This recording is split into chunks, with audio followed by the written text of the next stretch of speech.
kedatangan Silpi di hotel tempat Adi menginap membuat Adi kaget. Adi tidak menyangka bahwa Silpi akan menyusulnya hari itu juga. Adi pun langsung mengajak Silpi masuk ke kamar, karena Adi takut ada orang lain yang melihatnya. Namun, ternyata Hakim tidak sengaja melihat Silpi yang masuk ke dalam kamar Adi.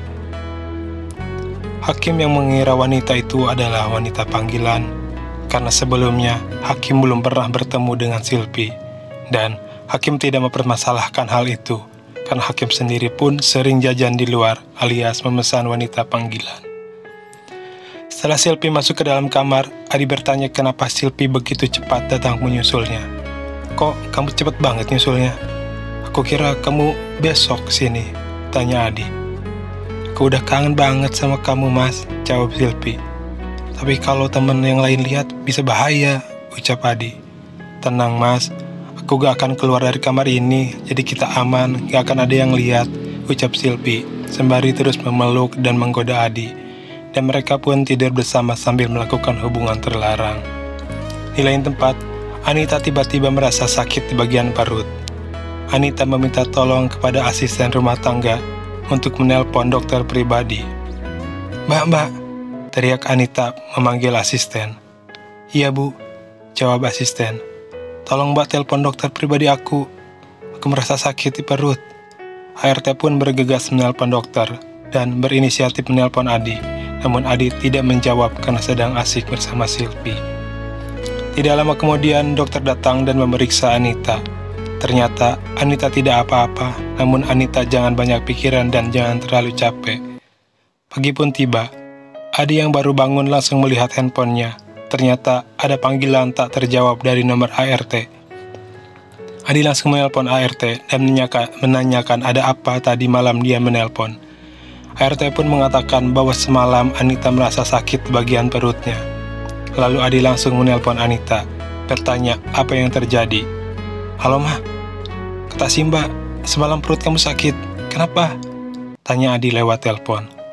"Iya, semalam ada dirasa di perut, tapi gak apa-apa kok. Kata dokter cuma kecapean sama jangan banyak pikiran," jawab Anita. "Ya udah, kalau gitu aku pulang ya," ucap Adi dengan wajah panik. "Gak usah, Pak. Aku gak apa-apa kok.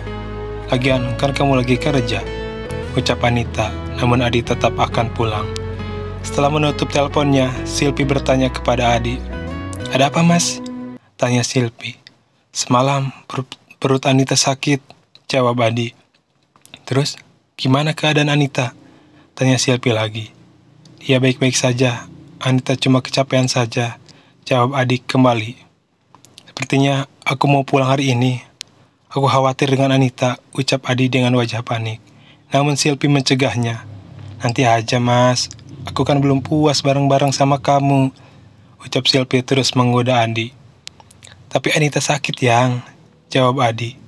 "Tapi kan kata Anita juga dia cuma kecapean. Gak apa-apa kok sayang," ucap Silpi terus-terusan menahan Adi. Dan pada akhirnya Adi lebih menuruti keinginan Silpi dan tidak jadi pulang lebih awal. Adi pun menelpon Anita bahwa Adi tidak jadi pulang. Anita mengerti dan tidak mempermasalahkannya. Tidak lama kemudian, Hakim mengetuk pintu kamar Adi.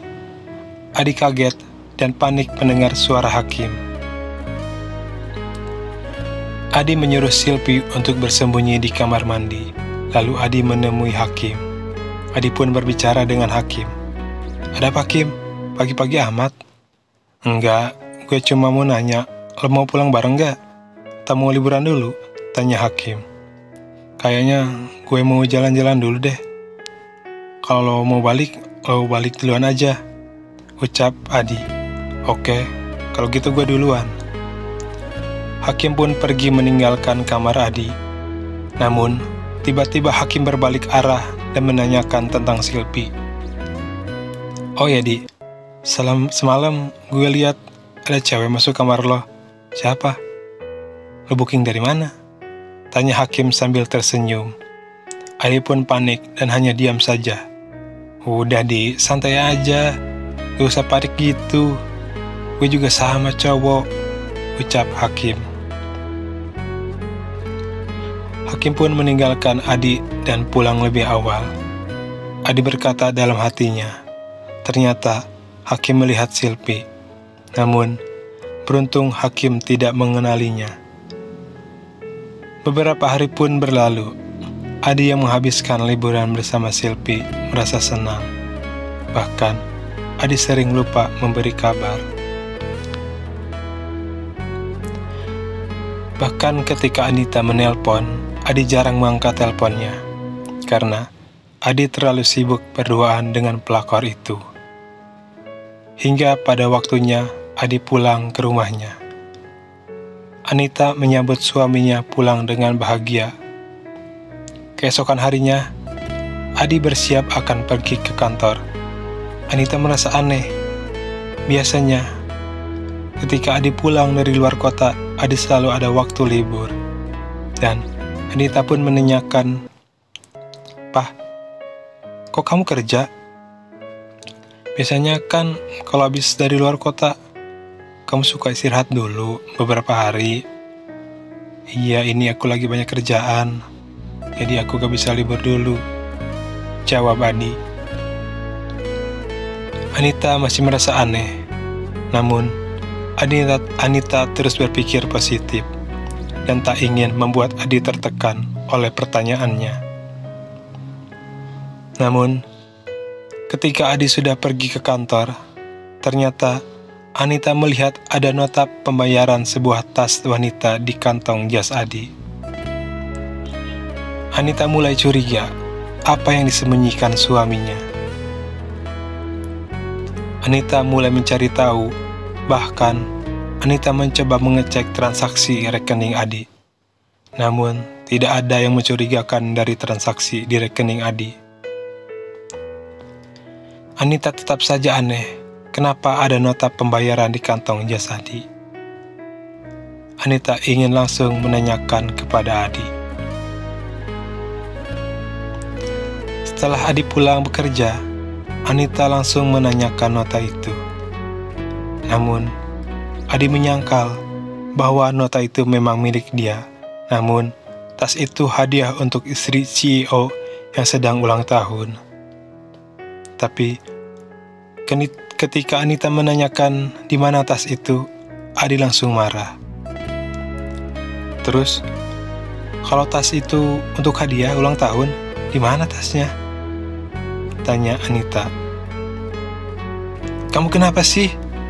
Masalah tas aja dipermasalahkan," jawab Adi dengan nada tinggi. "Aku cuma tanya, Pak. Kamu tinggal jawab aja," ucap Anita. "Udahlah, aku capek. Pulang kerja malah dicurigai.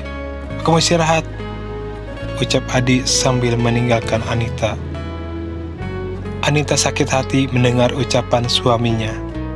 Apalagi Anita sedang hamil yang tentunya mudah sedih. Di malam itu, Anita dan Adi tidak berbicara satu sama lain. Hingga pagi pun, mereka masih saling diam. Adi yang melihat Anita cemberut, langsung berangkat ke kantor tanpa sarapan terlebih dahulu. Bahkan, hingga malam, Adi tidak langsung pulang dan lebih memilih untuk pergi bersama teman-temannya. Ketika Adi pulang tengah malam, Adi melihat istrinya yang sedang tidur. Adi merasa bersalah karena sudah membentaknya. Adi pun ingin meminta maaf kepada istrinya. Adi memeluk Anita hingga Anita terbangun. "Pah, kamu baru pulang?" tanya Anita terbangun melihat Adi. "Aku minta maaf, Pak. Kemarin aku udah bentak kamu," ucap Adi. "Iya, gak apa-apa, Pak. Aku yang salah. Harusnya aku gak curiga sama kamu. Harusnya aku ngertiin kamu yang baru pulang dari luar kota. Tapi aku malah curiga sama Papa," ucap Anita meminta maaf kepada Adi, dan mereka berdua pun berdamai dan saling memaafkan. Hingga mereka berhubungan suami istri. Mereka sudah lama tidak melakukannya karena Adi yang pergi bekerja keluar kota dalam beberapa hari ke belakang. Beberapa waktu pun berlalu. Hubungan Silpi dan Adi masih terus berlanjut. Hubungan mereka masih aman-aman saja. Bahkan, mereka semakin sering bertemu. Silpi yang merasa jenuh dengan hubungan gelapnya, bertanya kepada Adi, mau dibawa kemana arah hubungan mereka berdua. Mas, sebenarnya hubungan kita mau dibawa kemana selanjutnya? Tanya Silpi. Kok kamu nanya gitu? Adi pun bertanya kembali. Aku capek mas kalau harus terus-terusan sembunyiin hubungan ini, ucap Silpi. Lalu mau kamu apa? Tanya Adi. Aku mau kita menikah, jawab Silpi. Adi pun kaget mendengar ucapan Silpi. Gak mungkin sayang, aku kan masih suami Anita. Apalagi sekarang Anita sedang mengandung. Dan lagi pula, Anita juga teman kamu, ucap Adi. Tapi aku juga mau ada kejelasan. Bila perlu, kita nikah siri dulu aja. Aku gak apa-apa kok, ucap Silpi.